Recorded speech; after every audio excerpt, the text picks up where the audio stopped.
This is the last time Caitlin Clark herself played the Atlanta Dream. Now, I believe the second half of this game, Caitlin Clark came out on fire. You can look it up because Caitlin Clark went off on Stephanie White in a tunnel. Now, there is a video that has not been released to the public. I've seen the video of this argument in the tunnel. Now, what's good, Basley fam? So, there's this video that hasn't been released to the public yet, right? It's a tunnel confrontation, totally explosive, and it could have ended careers. The guy who filmed it won't release it because of how bad it makes Caitlin Clark look, but he's seen it and he's confirmed it exists. And what you just watched, that sideline moment against Atlanta, that was only the beginning of what happened next. Most people saw that clip and moved on, completely missing what it actually revealed. Because when you really understand body language, when you study how elite athletes express frustration, that hand gesture wasn't just annoyance. That was a breaking point. And breaking points don't just appear out of nowhere. They build, month after month, through layers of suppressed tension until something finally snaps. Here's what nobody's connecting. Caitlin Clark spent an entire season being molded into a system that goes against everything that made her special. Think about it. The logo threes, the creative chaos, the Iowa magic that got millions tuning into women's basketball for the first time. Stephanie White's motion offense systematically stripped all of that away. So the real question everyone should be asking is an asterisk. Did Caitlin get frustrated? Asterisk, it's asterisk. How long did she stay quiet before she finally couldn't anymore? Asterisk. I got catalogs of videos breaking this stuff down prior to the season even starting, letting y'all know how this was just spells disaster for Caitlin Clark 2025 season. I mean, I was one of the first whistleblowers. I mean, back in February, March of last year, April last year, telling y'all this offense is not going to work. Guys, at least for Caitlin. It's going to work for the Fever, but it's not going to work for Caitlin Clark and her style of play. I was vehemently... Listen, you heard how certain he was about this prediction. This wasn't just speculation. It was pattern recognition from someone who's studied Stephanie White's coaching philosophy for years. He called it a disaster way back in February, then again in March, then in April. Months before the season even started, he was already warning that this specific offensive system would completely suffocate Caitlin's game. And here's the part that should really terrify Fever fans. He wasn't wrong. The stats prove it, plain and simple. Caitlin's three-point attempts dropped. Her usage rate decreased. Those highlight reel moments that defined her Iowa career became rare exceptions instead of regular occurrences. But statistics only tell you what happened, not why it matters. Think about what a motion offense actually requires: constant movement, non-stop screening, reading, and reacting to 4 other players simultaneously. It's beautiful basketball when it works, but it's also the exact opposite of how generational offensive talents operate. You don't ask Steph Curry to run motion offense for 30 possessions. You don't tell Luka Doncic to be a system player. You build around their gravity, their creativity, their ability to create something out of nothing. Stephanie White took the most exciting offensive player in women's basketball and basically asked her to become a cog in a machine. And when that machine started breaking down, when injuries piled up, when the system that worked in Connecticut failed to translate to Indiana's personnel, the frustration became impossible to hide. Sides, because I believe the second half of that season, Christy Sides understood how to play Caitlin Clark. Christy Sides understood what type of player Caitlin Clark was and is. Hence why they went on a run that they did. Now, had we had Christy Sides this year, I believe the Indiana Fever don't have as many injuries. Because I've been telling y'all, some people going to be mad about this. I know y'all get mad when Wait, hold on. This is where the narrative gets really interesting because he's making a claim that completely goes against everything the media told us last season. The whole storyline was that firing Christy Sides was absolutely necessary, that she didn't know how to maximize the roster, that Stephanie White's championship pedigree and offensive system would unlock the Fever's potential. But what if the media got it completely backwards? What if Christy Sides actually figured something out in the second half of that playoff run? Look at the timeline. The fever started rough, and everyone blamed sides. But then something shifted. They went on that run. They made the semifinals. And the reason they did it wasn't because of some complex system. It was because sides finally understood what every Iowa fan already knew. Give Caitlin the ball and get out of the way. Now, here comes the controversial part, and this is where people are going to lose their minds. He's claiming that Stephanie White's defensive scheme directly contributed to the injury crisis. That asking offensive players like Kelsey Mitchell to play aggressive, high-pressure defense for extended minutes just broke their bodies down. That the motion offense, which demands constant cutting and screening, created wear and tear their bodies simply couldn't sustain over a full season. Did I ask that fair? Is it accurate? Or is it just convenient blame shifting? Well, consider this: the Connecticut Sun, where Stephanie White previously coached, never won a championship with this system. They got close. They made deep runs. But something always fell apart when it mattered most. And now in Indiana, with arguably more talent, the same pattern has emerged: a great regular season, a playoff disappointment, and a star player who looked increasingly frustrated as the season went on. Let me show you something. This is the clip right here, right? Now, in this clip, right here that I'm about to show you, it's Caitlin Clark vehemently and pretty much agitated with Stephanie White. Now, if you guys remember this game, this is one of the last time, matter of fact, is this the last time Caitlin Clark herself played the Atlanta Dream? Now, I believe the second half of this game, Caitlin Clark came out on fire. You can look it up because Caitlin Clark went off on Stephanie White in a tunnel. Now, there is a video that has not been released to the public. I've seen the video of this argument in the tunnel. Now, do I want to say how bad this video looks for Caitlin? It looks bad. I mean, she's really snapping at Stephanie White in this tunnel after this set scene. Now, I hope that video don't ever come to light. I really don't, but I have seen it, and it does exist. Now, that is not allegedly. Those are facts. Cold, hard facts. That it's a video that was right after this in that day. Damn.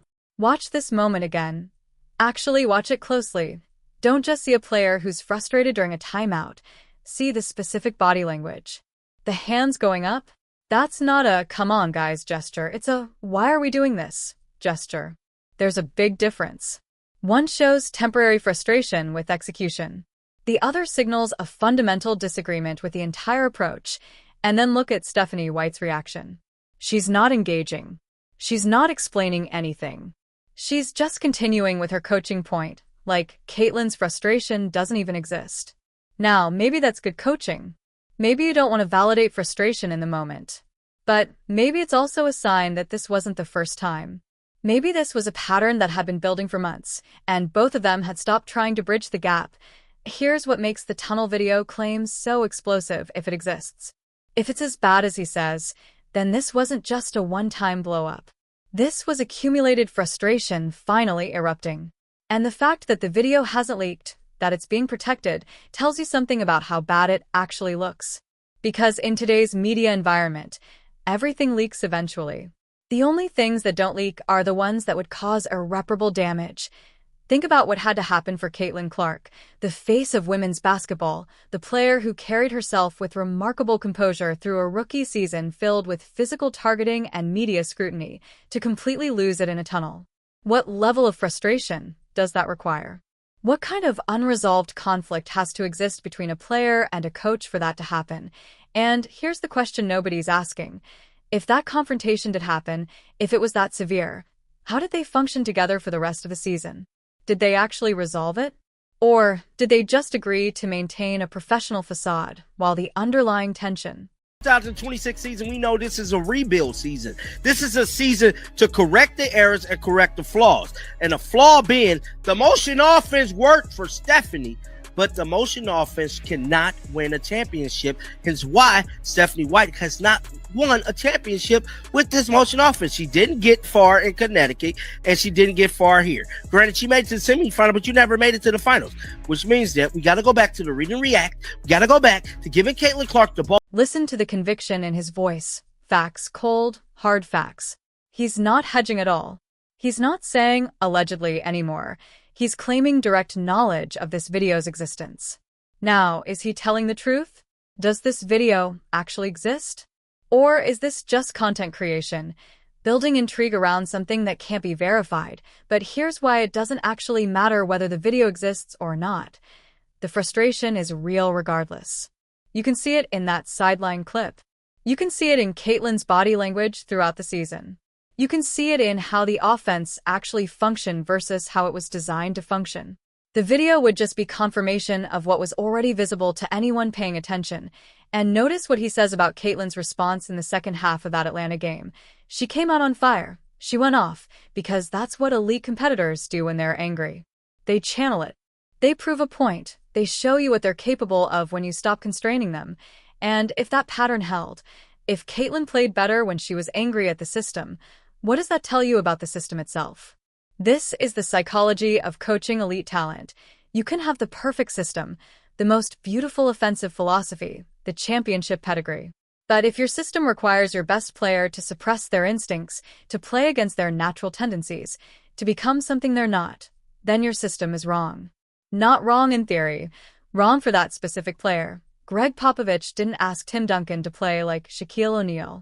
Phil Jackson didn't ask Michael Jordan to run the triangle the same way Scottie Pippen did.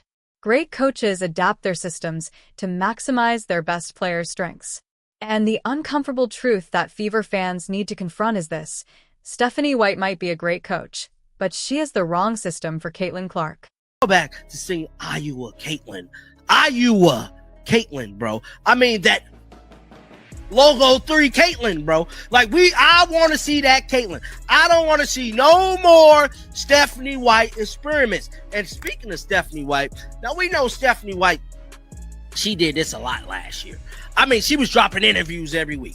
Now, we know the offseason just wrapped up. Now, what if I was to tell you Stephanie White got an interview finna come out? Now, I wonder how this interview is going to go. Now, Stephanie White isn't, well, at least it's not looking that way as of yet.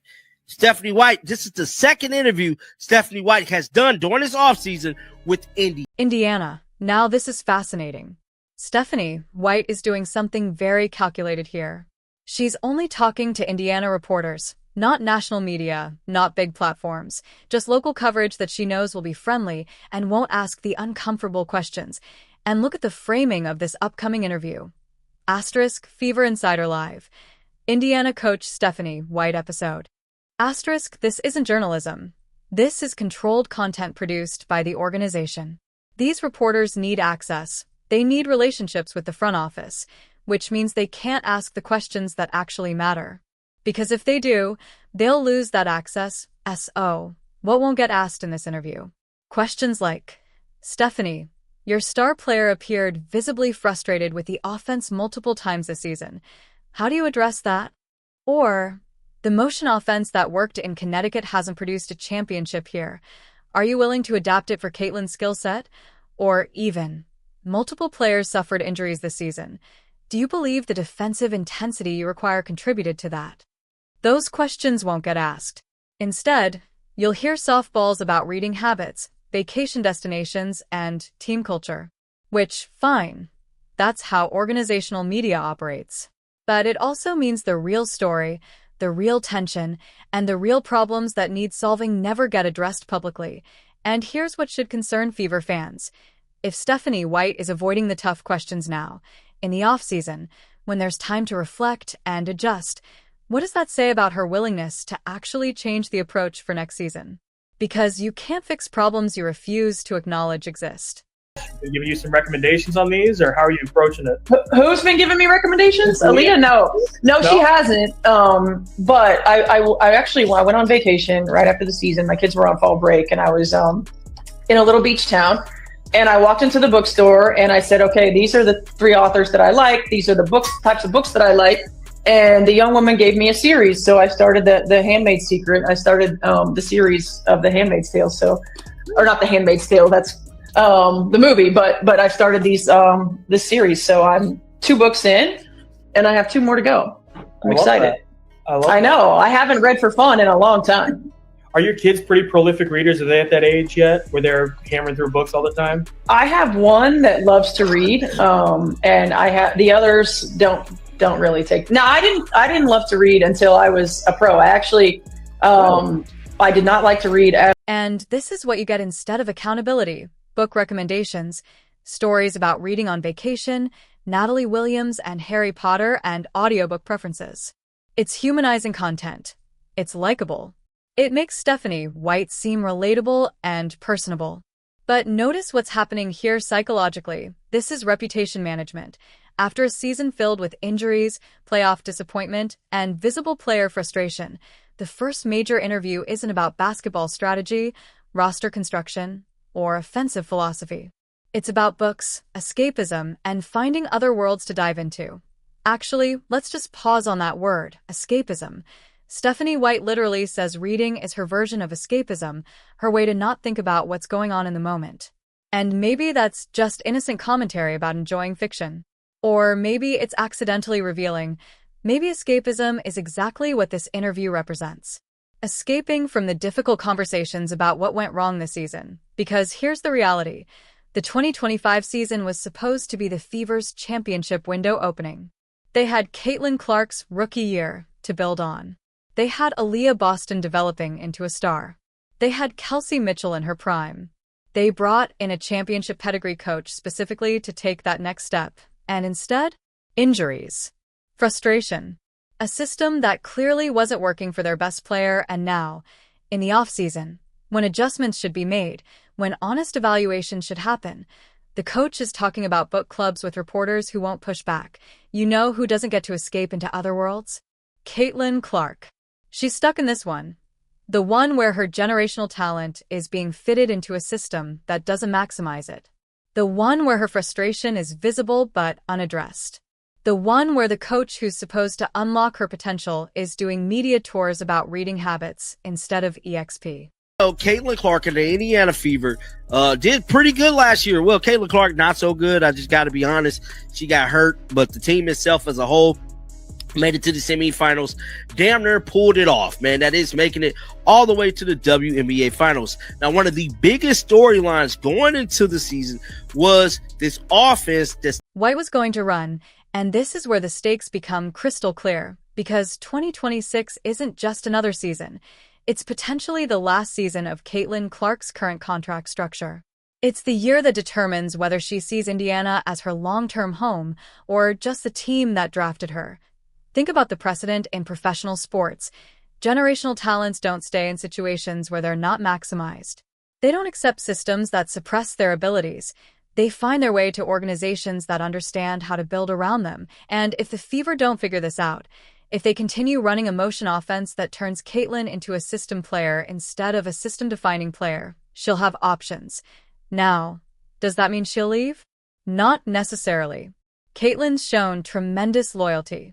She's not a drama creator. She's not demanding trades or forcing her way out. But loyalty has limits, and those limits get tested when you spend an entire season being frustrated, when your coach won't adapt, when the organization seems more interested in protecting its coaching higher than maximizing its franchise player. Here's the uncomfortable truth that Fever management needs to confront. They chose Stephanie White over Christie Sides. They made that decision believing the motion offense would elevate the team. And if they were wrong, if the evidence suggests that decision backfired, they have two options: double down and hope it works next year, or admit the mistake and make a change. But there's a third option that's even worse: do nothing, keep running the same system. Hope the injuries don't happen again. Hope Caitlin's frustration magically disappears. Hope that somehow, without any fundamental changes, next season produces different results. That's not a plan. That's wishful thinking. And wishful thinking doesn't win championships. It doesn't maximize generational talent. It doesn't keep franchise players happy, engaged, or... we wanted to see the Caitlin Clark from Iowa. Now, I told y'all that Caitlin Clark was not going to work in this system. And it's proven to me that Stephanie White does not know how to coach Caitlin Clark. And quiet as it kept, and I know a lot of people might get mad with what I'm about to say next, I believe we should have kept. So, let's talk about what actually needs to happen, because complaining about the problem doesn't solve it. And Basley fam, you all know how we do things here.